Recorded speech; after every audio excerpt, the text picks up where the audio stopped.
Bismillahirrahmanirrahim. Assalamualaikum warahmatullahi wabarakatuh. Saya Abdul Aziz bin Yusuf ingin mempresentasikan tentang makalah saya yang berjudul Hak, Kewajiban dan Kebebasan Manusia Terhadap Alam. InsyaAllah saya akan mempresentasikan. Jadi insyaAllah saya akan lanjut kepada pembahasan, iaitu yang pertama tentang pengertian. Hak secara etimologi berasal dari bahasa Arab yang berbentuk dari kata haqqa yahiqqu haqqan, yang bererti dengan ketetapan atau kewajiban. Kata hak di sini sangat berkaitan dengan subjek dan objek yang dibicarakan. Maka sebuah hak tidak dapat dipisahkan dari sosok yang menerimanya. Sedangkan secara terminologi, iaitu sesuatu yang diperoleh seseorang baik setelah melakukan suatu atau setelah mengenyam sebuah sifat, bahkan telah diperoleh sejak lahir, iaitu hak untuk hidup. Al-Quran telah banyak menjelaskan terkait hak-hak seorang Muslim antara sesama dan juga alam semesta. Makna hak yang dikandung di dalam Al-Quran berupa pedoman hidup untuk senantiasa menjalin relasi antara Tuhan sebagai pencipta dan makhluk-makhluknya, iaitu ciptaannya. Seorang Muslim berkewajiban mensyukuri dan mentaati seluruh anjuran yang terkandung di dalam Al-Quran, termasuk di antaranya iaitu mencakup hal terhadap lingkungan alam. Mustahil rasanya seseorang manusia hidup tanpa rasa sosialis kepada sesama dan juga rasa kepedulian terhadap alamnya. Kewajiban secara etimologi iaitu serapan dari kata bahasa Arab wajaba yajibu wujuban, yang bererti kewajiban, keharusan, atau tidak boleh tidak. Yang kedua, prinsip hak dan kewajiban dalam Al-Quran.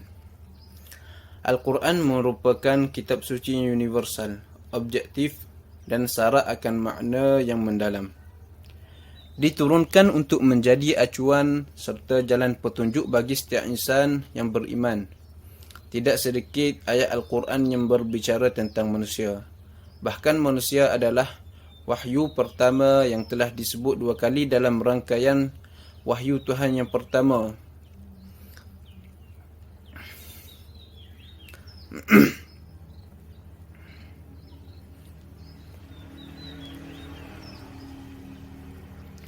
Islam dalam menerapkan ajarannya sering menggunakan titah dengan bentuk perintah atau larangan yang dikenal dengan sebutan al-amru bil ma'ruf wan nahyu 'anil munkar.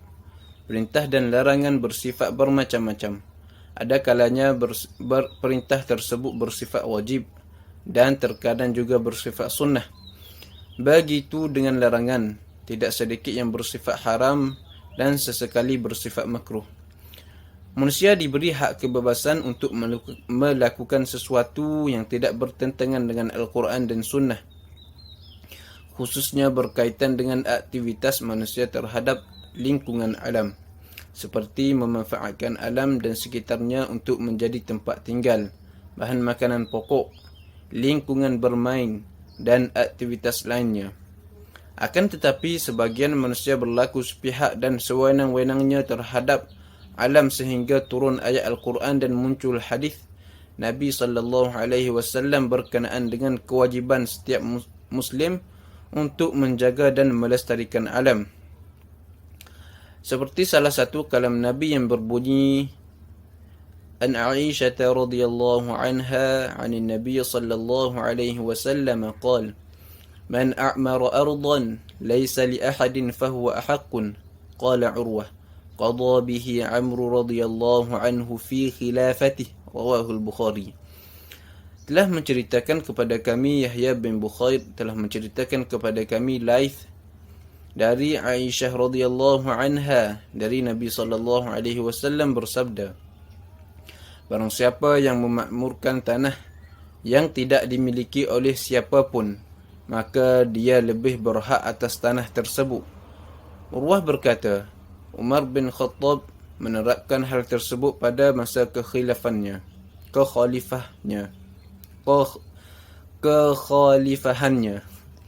Hadis riwayat Bukhari. Termasuk ke dalam melestarikan lingkungan iaitu memakmurkan dan mengelola sebuah lahan. Hal tersebut merupakan bentuk syukur yang teramat besar terhadap nikmat Allah.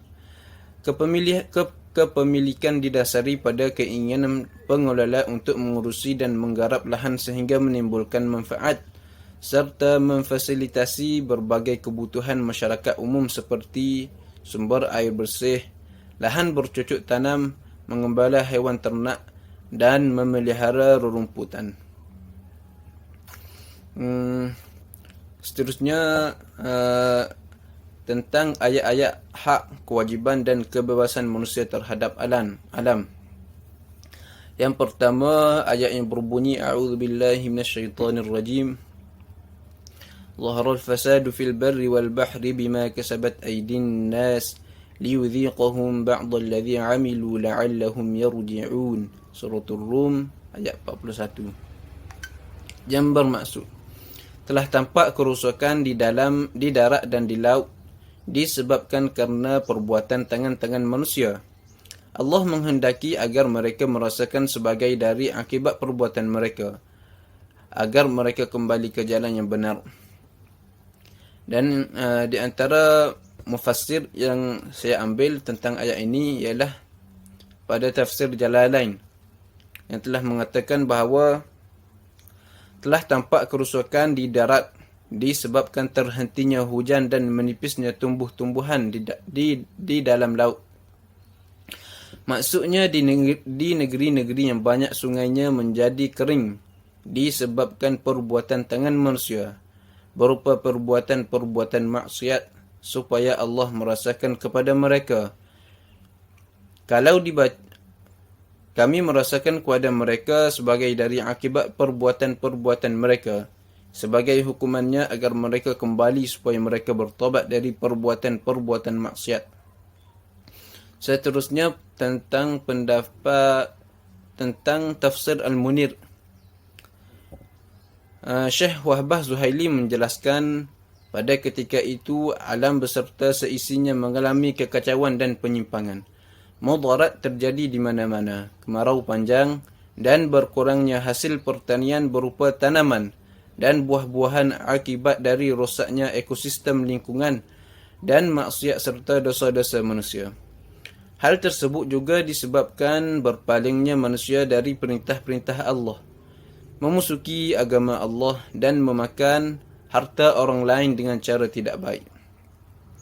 Seterusnya ayat yang kedua yang berbunyi A'udzubillahi minasyaitonirrajim. Innallaha ya'murukum an tu'addul amanatu ila ahliha. Innallaha ya'murukum an tu'addul amanati ila ahliha. Wa idza hakamtum bainan nasi an tahkumu bil 'adl. Innallaha ni'ma ya'idhukum bih. Innallaha kana sami'an basira. Suratul Nisa ayat 58.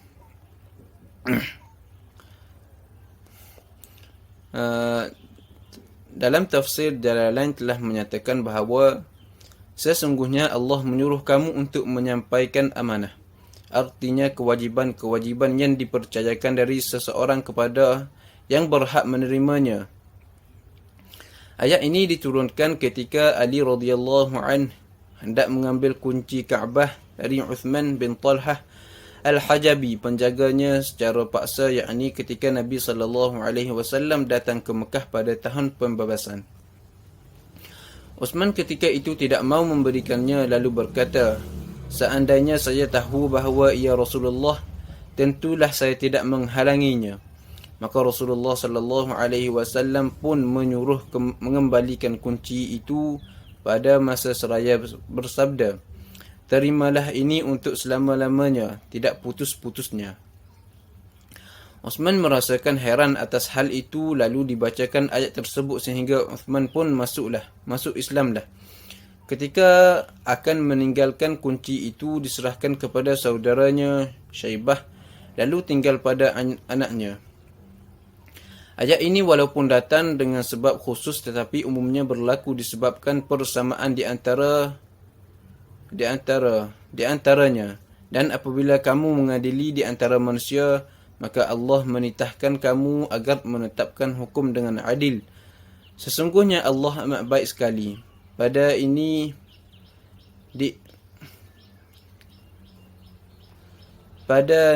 ni'imma diidghamkan mim kepada ma, yakni nakirah mausufah, artinya ni'ma syai'an, atau sesuatu yang amat baik, nasihat yang diberikannya kepadamu. Dan seterusnya ayat terakhir iaitu yang berbunyi a'udzubillahi minasyaitonir rajim. Wa ila thamud akhahum salihah qala ya qaumi ibudullaha ma lakum min ilahin ghairuh wa ansha'akum minal ardi wasta'marakum fiha fastaghfiruhu thumma tubu ilayhi inna rabbi qaribun mujib. Surah Hud ayat 61 yang berbunyi artinya, dan kepada Thamud kami utus saudara mereka Salih. Salih berkata, hai kaumku, sembahlah Allah. Sesekali tidak ada bagimu Tuhan selain Dia. Dia telah menciptakan kamu dari bumi, iaitu tanah, dan menjadikan kamu pemakmurnya. Karena itu mohonlah ampunannya. Kemudian bertobatlah kepadanya. Sesungguhnya Tuhanku amat dekat rahmatnya, lagi memperkenankan doa hamba-hambanya. Di antara mufassir, di antara kitab tafsir yang saya ambil iaitu alhamdulillah dalam tafsir Al-Munir,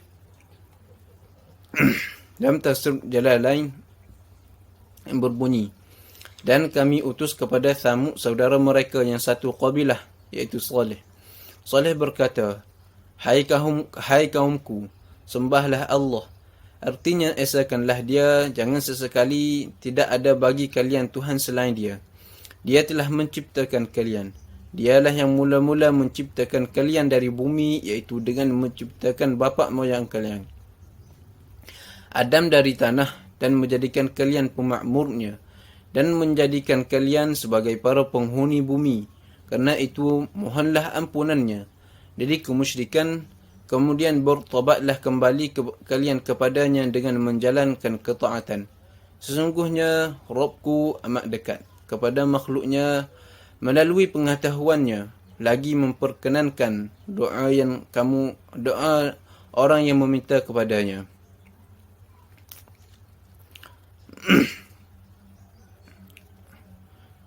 Seterusnya penutup iaitu kesimpulan. Kesimpulan daripada makalah yang bisa saya ambil iaitu hak adalah sesuatu yang diperoleh seseorang baik setelah melakukan suatu atau setelah mengenyam sebuah sifat, bahkan telah diperoleh sejak lahir, iaitu hak untuk hidup. Islam dalam menerapkan ajarannya sering menggunakan titah dengan bentuk perintah atau larangan yang dikenal dengan sebutan al-amru bil ma'ruf wan nahyu 'anil munkar. Perintah dan larangan bersifat macam-macam. Ada kala bersifat wajib, sunnah, makruh, haram. Di antara bagian serta sikap terhadap pelestarian lingkungan alam lainnya adalah sebagai berikut. Iaitu tidak membuang sembarangan tempat, terutamanya di sungai. Hal tersebut akan mengakibatkan banjir dan pencemaran air sungai. Yang kedua, mengolah hasil limbah yang dapat diolah kembali, seperti plastik dan botol-botol yang bekas yang dapat dijadikan kerajinan yang bernilai ekonomi tinggi. Yang ketiga, yang terakhir, iaitu menjaga lingkungan tetap bersih dengan cara rutin mengadakan gotong royong, membersihkan gorong-gorong. Kegiatan tersebut membuat lingkungan sekitar bersih, asli, dan pastinya terhindar dari penyakit. Wallahu a'lam. Jadi sekadar itu saja daripada saya. Ma asabaka min hasanatin famin Allah, wa ma asabaka min sayyi'atin famin nafsik. Haqiqatan min Allah. Assalamualaikum warahmatullahi wabarakatuh.